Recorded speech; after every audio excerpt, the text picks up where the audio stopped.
வணக்கம் இருக்கு. பாத்தீங்கன்னா பெரம்பலூர் மாவட்டம் களத்தூர் பகுதியை சேர்ந்தவர் உமர் அப்துல்லா, அப்துல் வாகித், ஆசிமா பேகம், ஆரிஃபா உள்ளிட்ட 4 பேர் அச்சு புனித பயணம் மேற்கொண்டு மீண்டும் சென்னை ஏர்போர்ட் விமான நிலையத்திலிருந்து இன்று சொந்த ஊருக்கு கிளம்புவதற்காக விமான நிலையத்துக்கு அடைந்தனர். இவர்களை அழைப்பதற்காக சொந்த ஊரில் இருந்து கிட்டத்தட்ட 24 பேர் மொத்தம் அதாவது 20 பேர் கொண்ட குழு அங்க வேன் மூலமாக சென்னை ஏர்போர்ட்டுக்கு சென்று இவர்கள் 4 பேரையும் மீட்டுக் கொண்டு சென்னையிலிருந்து புறப்பட்டு விழுப்புரம் வழியாக பெரம்பலூர் மாவட்டம் சொந்த ஊருக்கு களத்தூருக்கு சென்ற பொழுது வழுதிரெட்டி என்ற பகுதியில், அதாவது தேசிய நெடுஞ்சாலை சாலை ஓரத்துல இவர்களுடைய வேன் முன்பக்க டயர் வெடித்து விபத்துக்குள்ளானதில் சாலை ஓர பள்ளத்தில் வேன் தலைக்குப்பர கவிழ்ந்து விபத்துக்குள்ளானது. இந்த வேனை ஓட்டி வந்தவர் சதாம் ஹுசேன் ஓட்டி வந்தார். அவர் கட்டுப்பாட்டை மீறி வேன் தலைக்குப்புற கவிழ்ந்து விபத்துக்குள்ளானதில் வேனில் பயணம் செய்த 10க்கும் மேற்பட்டோர், அதாவது வேன் ஓட்டுநர் சதாம் ஹுசேன் உட்பட 10க்கும் மேற்பட்டோர் படுகாயமடைந்தனர். இதில் லேசான காயங்களுடன் மீதமுள்ளவர்கள் உள்ளிட்ட பின்னர் குறிப்பிடத்தக்கது.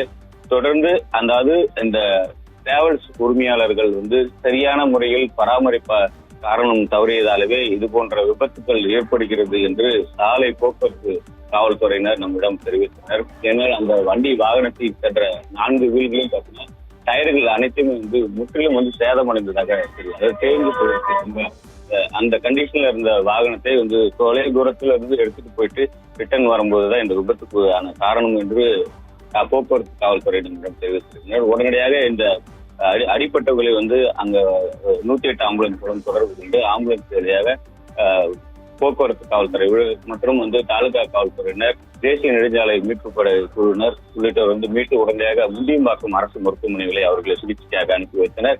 இந்த விபத்து காரணமாக சென்னை திருச்சி நாடுகளில் கிட்டத்தட்ட ஒரு அரை மணி நேரத்துக்கு போக்குவரத்து பாதிக்கப்பட்டது. இது போன்று டயர் விபத்துக்கள் ஏறிடுவது காரணம் முற்றிலும் இந்த மாதிரி தனியார் டிராவல்ஸ் உரிமையாளர்கள் இந்த வாகனங்கள் சரியான முறையில் பழுது பார்ப்பது இல்லை என்பது ஒரு குற்றச்சாட்டாக முன்வைக்கப்படுகிறது. இந்நிலையில இது போன்ற விபத்துக்கள் இனி வரும் காலங்களில் தவிர்க்க இது போன்ற வாகனங்களை தனியாக போக்குவரத்து விதிகளை கடைபிடிக்க வாகன உரிமையாளருக்கு அறிவுறுத்த வேண்டும் என்பது அனைவரும் கோரிக்கையாக உள்ளது. தொடர்ந்து இந்த விபத்து காரணமாக அப்பகுதியில் கொஞ்சம் பரபரப்பு காணப்பட்டது.